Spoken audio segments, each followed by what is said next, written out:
Good morning, everyone. Good morning.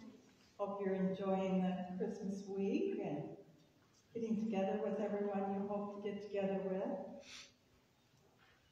Today is our first Sunday of Christmas, and we'll be celebrating the presentation of Jesus at the temple. So the only announcement I have is that the choir will be having practice Wednesday at 3 o'clock. Other than that, go ahead. I just wanted to make note that there's a sign-up sheet for 55 plus out here for January 7th. Are you okay, Gary?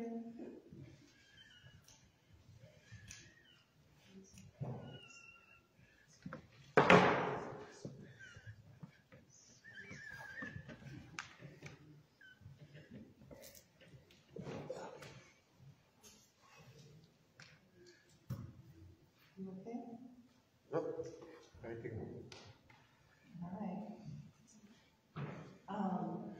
Okay, so there's a sign-up sheet for 55 plus out on the bulletin board, I assume in the entryway. Okay. All right. Anybody else have any announcements?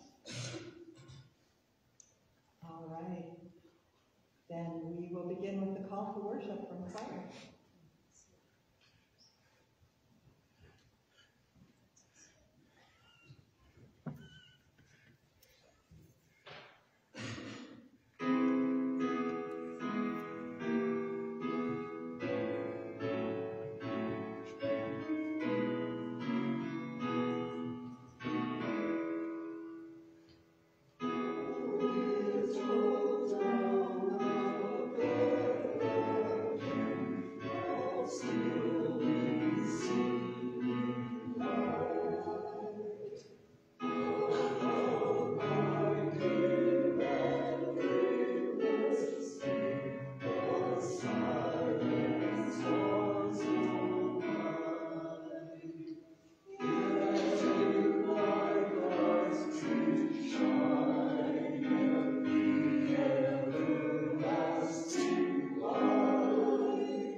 Very nice, thank you.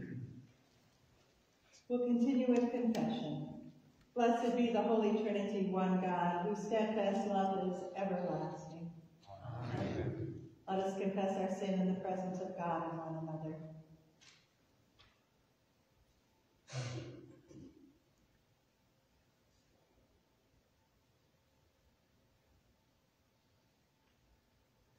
God with us, we confess that we have turned away those seeking shelter, claiming there is no room when we have plenty. We have made power and wealth our idols, while you show us true glory, a babe in a manger. We have overlooked the shepherds, expecting good news in prettier packaging. Too often we have valued violence instead of your peace. Turn us from our ways to your ways. Grant us the grace to begin again. Free us from all that keeps us bound, and forgive our sins through Jesus Christ, who gives himself for us. Amen. Hear the good news and rejoice. You are God's chosen ones, holy and beloved, forgiven in Christ, and free to respond in joy. Amen. And we'll sing together the Bells of Christmas, number 298.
And we continue with the Kyrie.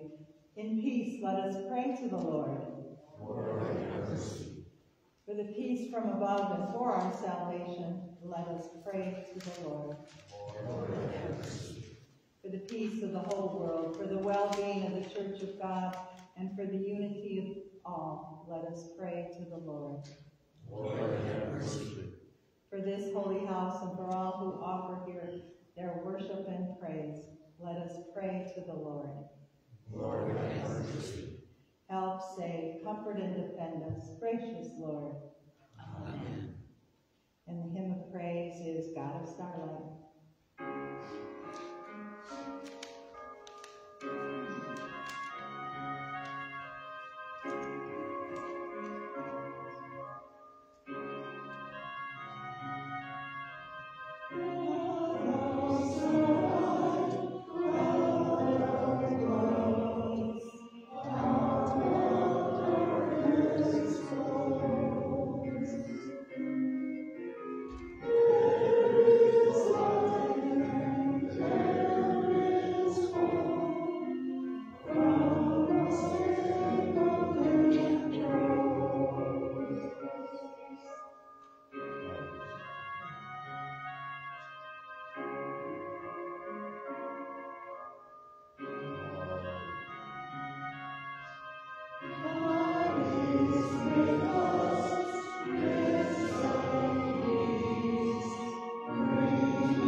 And let's pray together the prayer of the day. Glory of Israel, the coming of your Son, Jesus, broke open the heavens and prepared a way for all your children to come home to you. Give us eyes to see your miraculous Spirit moving in this church and in this world.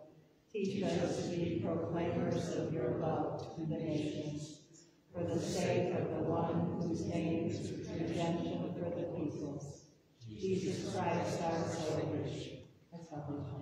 Amen. We'll continue with the reading, and David is our reader today.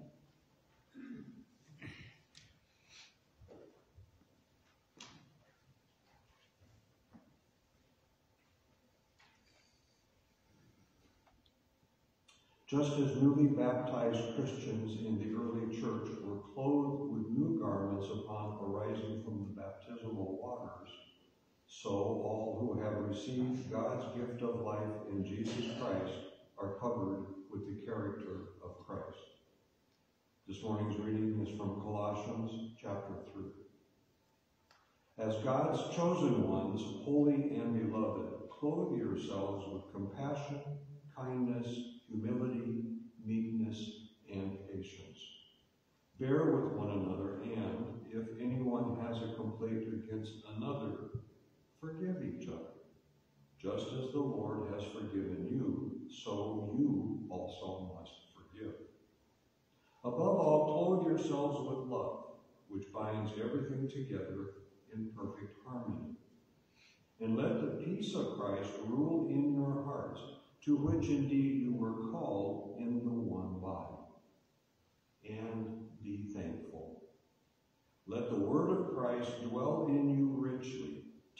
and admonish one another in all wisdom, and with gratitude in your hearts, sing psalms, hymns, and spiritual songs to God.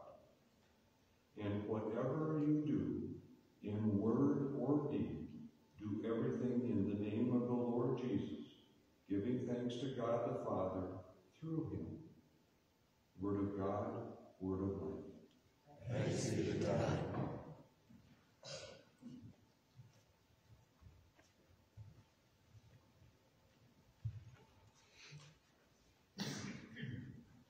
Please stand as you're able and let's sing the gospel acclamation.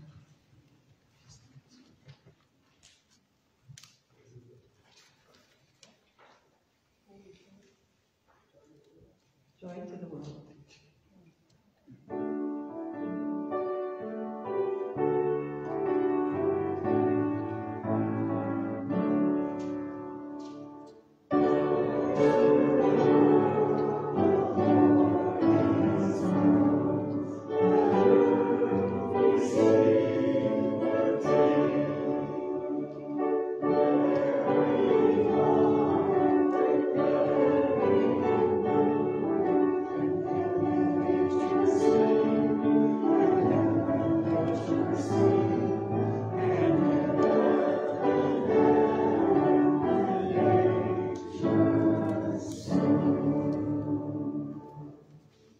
A reading from the Holy Gospel according to Luke chapter 2, verses 21 to 38. Glory to you, O Lord. Jesus' name. When the 8th day came, it was time to circumcise the child, and he was called Jesus, the name given by the angel before he was conceived in the womb. Jesus is presented in the temple. When the time came for their purification, according to the law of Moses, they brought him up to Jerusalem to present him to the Lord, as it is written in the law of the Lord, every firstborn male shall be designated as holy to the Lord. And they offered a sacrifice according to what is stated in the law of the Lord, a pair of turtle doves or 2 young pigeons. Now there was a man in Jerusalem whose name was Simeon. This man was righteous and devout, looking forward to the consolation of Israel, and the Holy Spirit rested on him. It had been revealed to him by the Holy Spirit that he would not see death before he had seen the Lord's Messiah. Guided by the Spirit, Simeon came to the temple, and when the parents brought in the child, Jesus, to do for him what was customary under the law, Simeon took him in his arms and praised God, saying, Master, now you are dismissing your servant in peace, according to your word. For my eyes have seen your salvation, which you have prepared in the presence of all peoples, a light for revelation to the Gentiles, and for glory to your people Israel. And the child's father and mother were amazed at what was being said about him. Then Simeon blessed them and said to his mother Mary, This child was destined for the falling and the rising of many in Israel, and to be a sign that will be opposed, so that the inner thoughts of many will be revealed, and a sword will pierce your own soul too. There was also a prophet Anna, the daughter of Phanuel of the tribe of Asher. She was of a great age, having lived with her husband 7 years after her marriage, and a widow to the age of 84. She had never left the temple, but worshipped there with fasting and prayer night and day. At that moment she came and began to praise God and to speak about the child to all who were looking for the redemption of Jerusalem. The gospel of our Lord Jesus Christ. Praise to you, O Christ. Please be seated.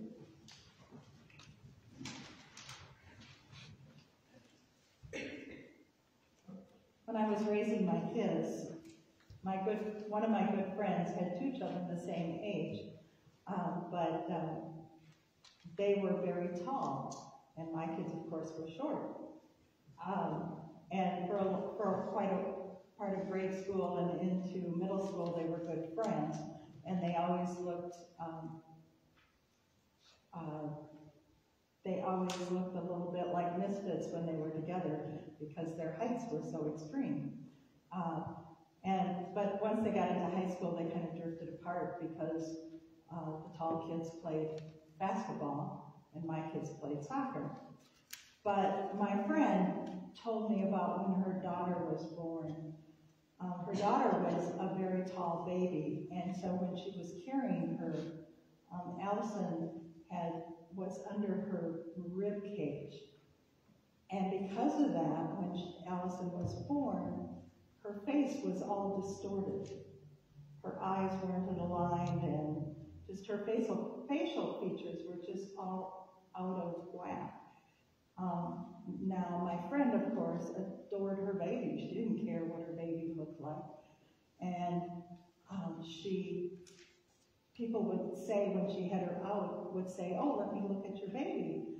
And she would take the blanket off of her, and people would look away horrified at how Allison looked. And she would be surprised because she didn't see anything wrong with her baby. She adored her baby, as all mothers do. Now, of course, babies have very soft bones, and so within 2 months, Allison's facial features went right back to where they should be, and she was just fine and normal, and everything was perfect. But those first couple months, people always looked at horror at her baby, and she was always surprised. What's wrong with my baby? Sometimes it takes courage and trust to present your baby to other people. What were Mary and Joseph expecting when they brought Jesus to the temple? Were they hoping to go unnoticed, just another baby coming to the temple? And they certainly never expected to encounter Simeon and Anna. Mary and Joseph take Jesus to the temple so he can be circumcised. And that happens, of course, 8 days after a male child is born. Now, after being pregnant and having a child, Mary was ritually impure, which is kind of ironic because that was women's purpose in that culture. But she was unclean for a period of time. Now, what was interesting in the Catholic Church before Vatican II in the early 60s borrowed this from Judaism. I remember when my brother was born, my mother went to church to be blessed. There was a group blessing of women who had children. And when she came home and told me where she was, because I was babysitting, I was surprised. And I remember saying, "Well, why in the world would you need to be blessed?" And she awkwardly tried to explain it to me. And I said, well, that my brother was a gift and a blessing because I was so excited to have him at that time because I didn't like being an only child. And all she could ever say to me was, "Well, that's what the church said I had to do." But it was kind of interesting that kind of spilled over into Christianity for a long time. But for Mary, she wasn't, for the first 7 days after having a child, she couldn't go into the temple. And so she had to be cleansed before she could even go into the temple area. And then it was even longer before she could touch anything sacred. Now, things changed over the years. At some times, she could have gone through a mikvah or a ritual bath, which were kind of closet-sized holes in the ground that people would walk into to have their sins forgiven and walk back out the other side. They had stairs carved into the ground to walk in and out of them. And then they had ritual prayers as they walked in and out of the baths. Leviticus said that a woman who gave birth to a son was unclean, couldn't enter the temple for 7 days, longer if she had a girl, and ritually unclean for 33 days, where she couldn't touch any sacred objects at that time. And then she had to offer a lamb or 2 turtle doves if poor, which is also a pigeon, and take them to the priest to have them sacrificed, and then her sins would be paid for. So Mary and Joseph would have gone to the temple to present Jesus for circumcision and naming. Mary could have, that's why she first offered the 2 turtle doves, so she could go into the courtyard. But she would not have been able to go to the circumcision because that would have happened in the men's court, and women were not welcome there. So she would only have been able to go as far as the courtyard and no further into the temple. So Joseph would have taken him into the men's part of the temple where he would have been circumcised and named Jesus, which means God saves. Now they could have done this in Nazareth. They could have had Jesus circumcised, but Luke wants Jesus circumcised in Jerusalem because they are, in a sense, enslaved by the Romans, oppressed by the Romans.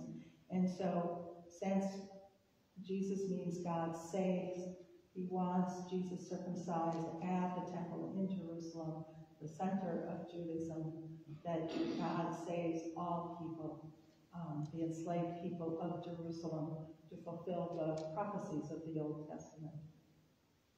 It is in the temple courtyard that they meet Simeon and Anna, who both are elders who see Jesus and are given the gift of seeing who he is.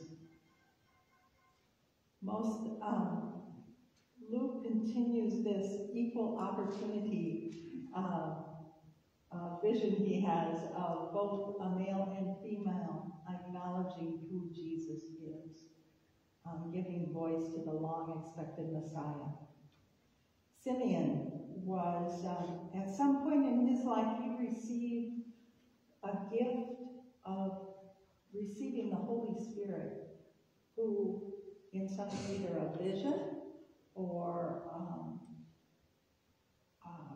inspiration, at some point he knew that the Messiah was coming, and he would be able to identify and claim that this was the Messiah. And just as Mary and Joseph are there with the child, he recognizes the baby as that promised Messiah. And that he responds to Jesus in two ways. First, with joy and praise that God has brought this wondrous miracle to the people of Israel and to the whole world. But then he gives a warning that Jesus will bring conflict to the leaders of Israel, and that some will be raised up and others will be brought low, and that Jesus will bring this conflict. And then he quotes and uses language from 2nd Isaiah about Jesus. The glory of the Lord will appear. He will put into effect my covenant with the people of Israel. You will be a light for the Gentiles, and then you will make it possible for the whole world to be saved. Those are quotes from Isaiah, which he paraphrases in what he says. And he uses the use of light when he talks about Jesus. And light is seen as both a source of judgment and deliverance in the Old Testament. So the light of Christ will be the rise and fall of many. They will be judged, and some will be saved. Simeon also warns Mary and Joseph that being the parent of this child will not be easy. It will break their hearts at times. He feels that now that he has seen Jesus, he is dismissed from his call by the Holy Spirit of awaiting God's Messiah. Anna confirms what Jesus has just said, or what Simeon has just said, I'm sorry. And even though there are women who say prophetic things or take on a prophetic role like Elizabeth in the New Testament, Anna is the only one that is called a prophet. Anna is a pious woman who spends her days and nights in the temple praying and worshiping and fasting. And she is wise because of her age. And all these things are her credentials so she can be a trusted witness to this child who is the Messiah, that God's redemption and salvation is present and God is with us. Not just with the people of that time, but with us today. The wise words of these two people, filled with the Holy Spirit, are for people of all time to hear.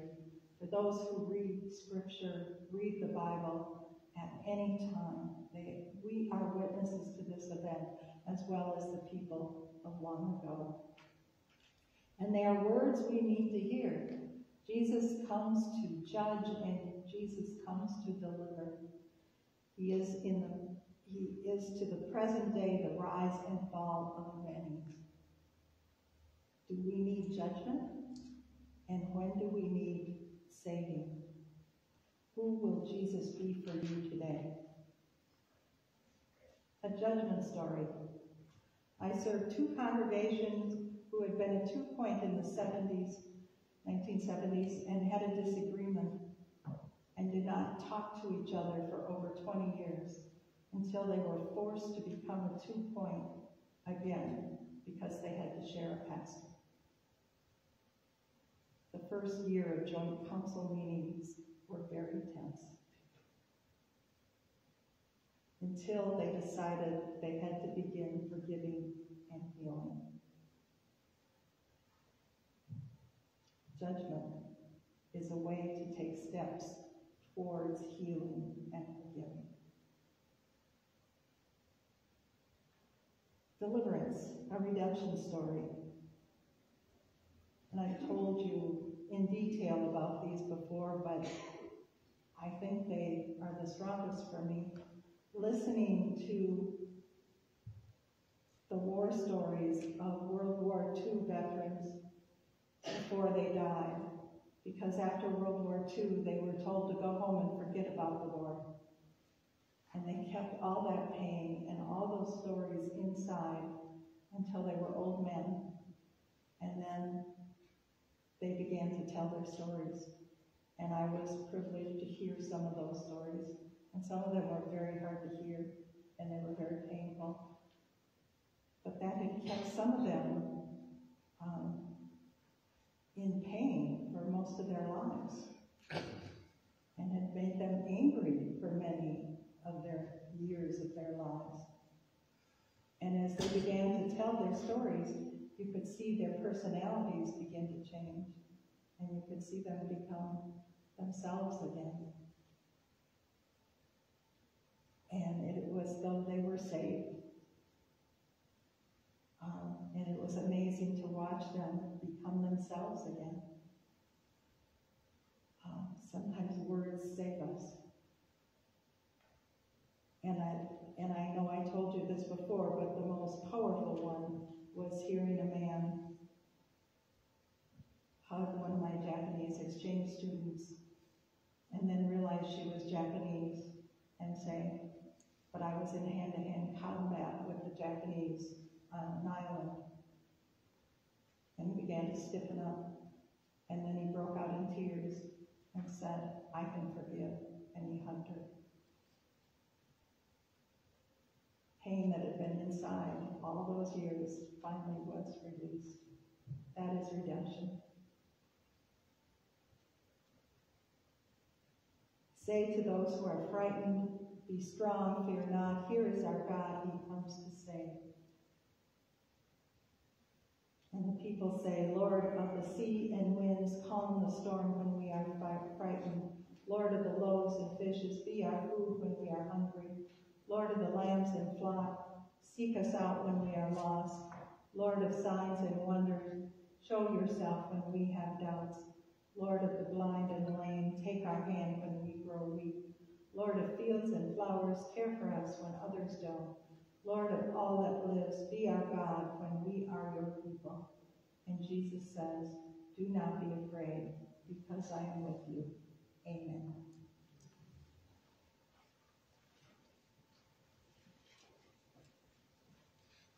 Our hymn of the day is Jesus' Name Above All Names, and the words are printed in the bulletin for you.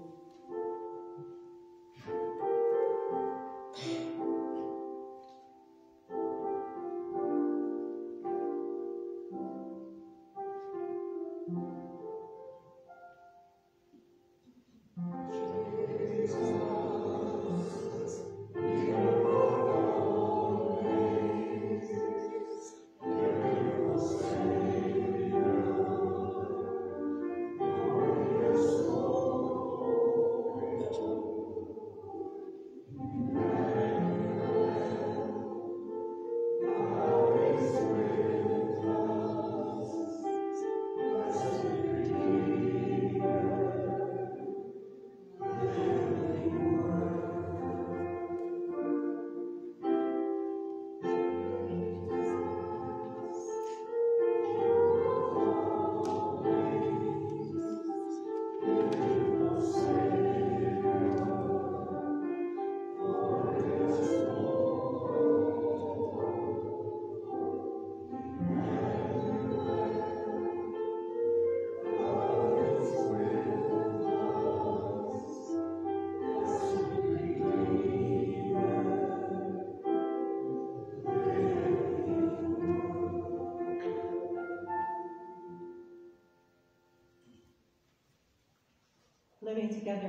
Apostles' Creed. I believe in God, the Father Almighty, creator of heaven and earth. I believe in Jesus Christ, God's only Son, our Lord, who was conceived by the Holy Spirit, born of the Virgin Mary, suffered under Pontius Pilate, was crucified, died, and was buried. He descended to the dead.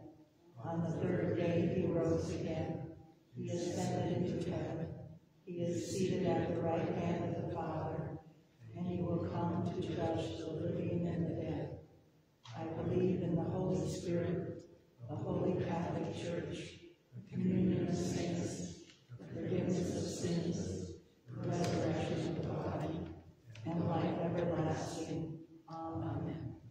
Filled with the good news of great joy, let us offer our prayers for the church, the earth, and all people. For those who teach and those who learn, we pray. Bless the education ministries of our church in our ongoing faith formation and curiosity. God of grace, receive our prayer. For the thriving of creation, we pray. Protect the habitats of penguins, porcupines, and parrots, and all wild animals and creeping things. Increase our knowledge of the natural world and care of its inhabitants. God of grace, receive our prayer. For the nations of the world we pray, raise up rulers who lead with compassion, kindness, humility, meekness, and patience. Let your peace rule in our hearts and in all lands. We pray especially for peace in Ukraine, Israel, Gaza, and Sudan. God of grace, receive our prayer. For the well-being of your people we pray, keep watch over all who travel this holiday season. Accompany those who are alone or ill. We hold up Dan, Dennis, Bud, and Bev, Pam, Bill, David, Dave, Carson, Pat, Kathy, Kim, Richard and Shirley, Gary, Rick, Don, and Doug.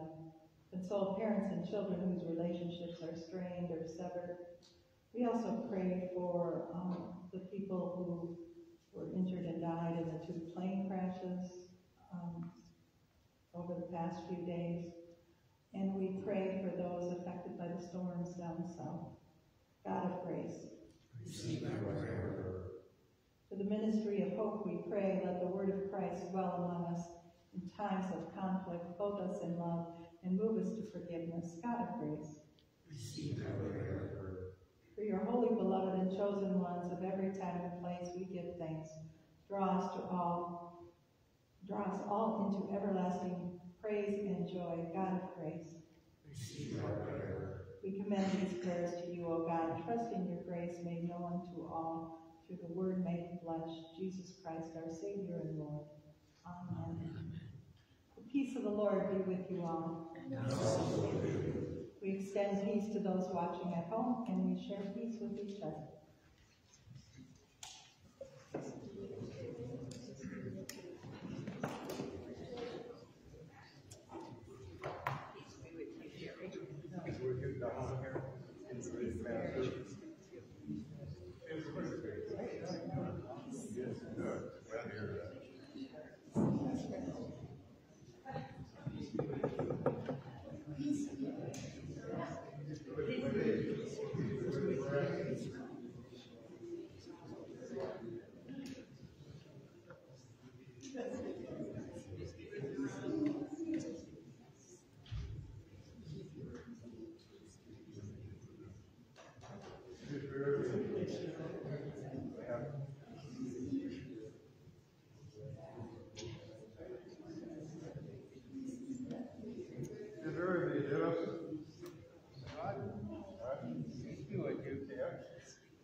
I rose.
Let us pray.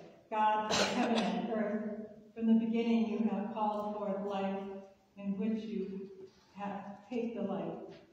The trees, the fields, and the seas sing for joy. Bless now these gifts received from your bounty, that we may join the chorus of creation to tell your salvation from day to day. Amen. The Lord be with you.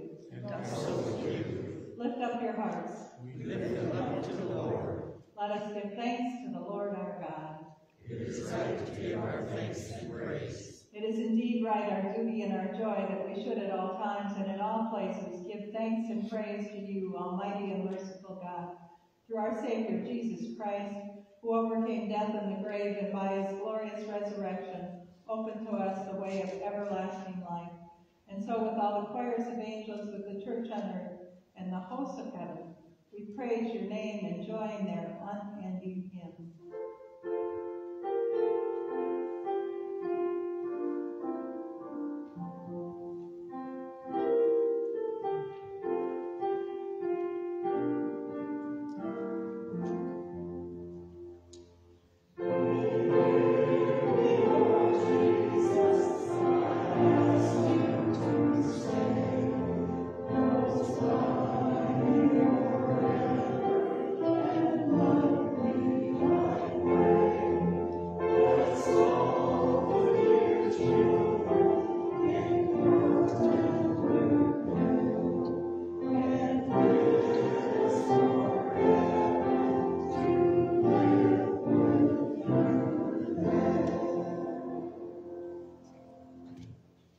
In the night in which he was betrayed, our Lord Jesus took bread, blessed it, broke it, gave it to his disciples, and said, "Take and eat. This is my body given for you.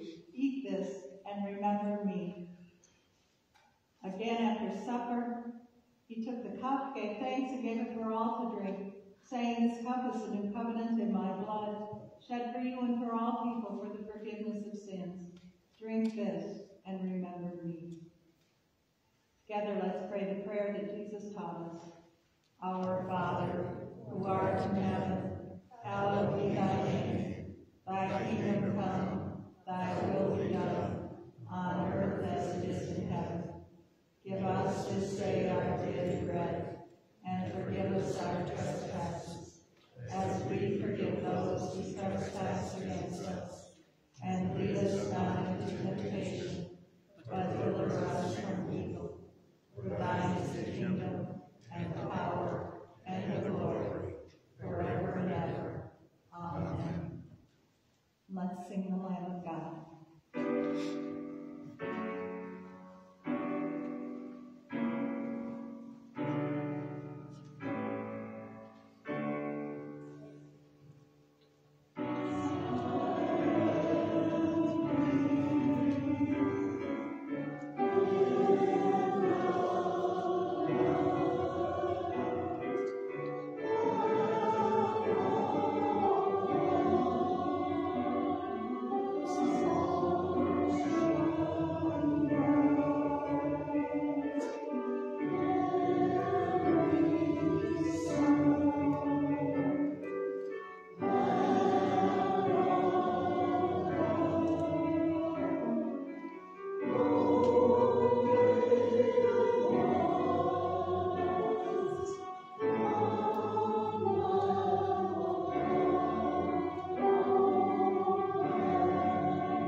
A child has been born for us, a son given to us. Come and receive the gift of Jesus.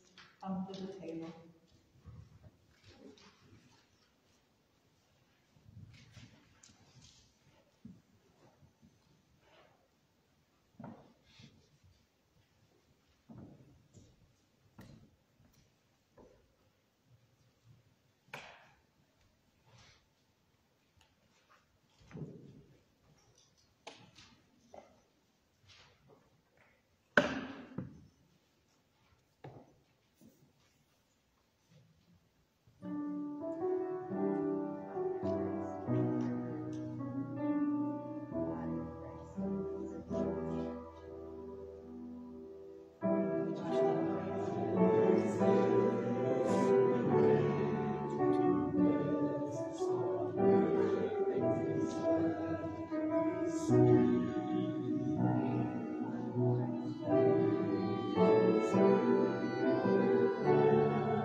Body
body and blood of our Lord Jesus Christ, strengthen us and keep us in his grace.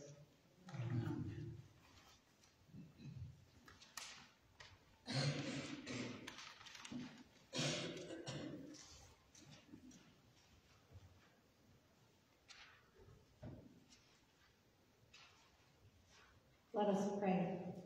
Merciful God, we thank you for Jesus, who is our heavenly food. Strengthened by this goodness, send us forth to announce your peace, comfort the afflicted, and share the good news of great joy. And today, if you have your cell phone with you or your watches, since it's the new year, I have a prayer for blessing our watches and our calendars. Most of us have our calendars on our watches. And if you wanted to hold those up, there are instruments that guide us. And so, oops, it's not here. Let's just bless and remember those calendars and instruments that keep time for us, that they guide us to keep time in a way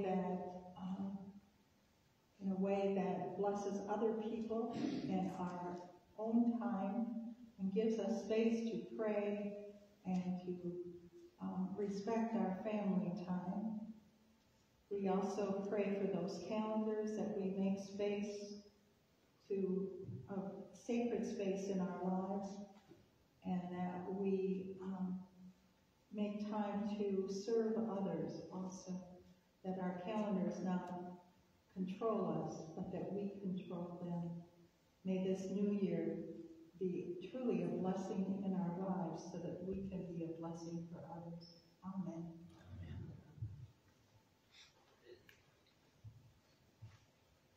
And with that,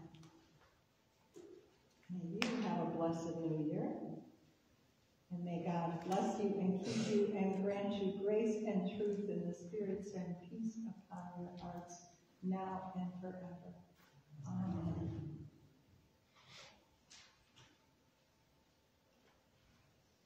And our final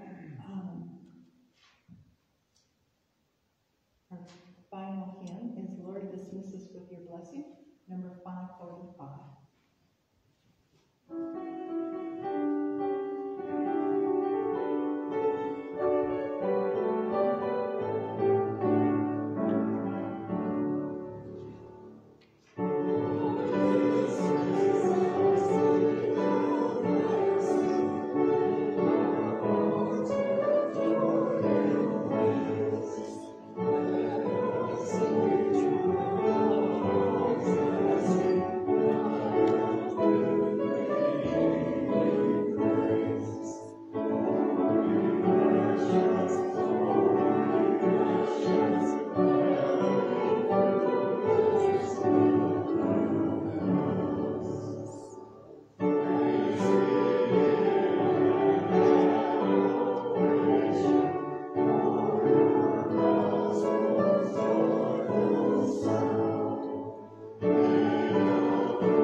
Go in peace and have a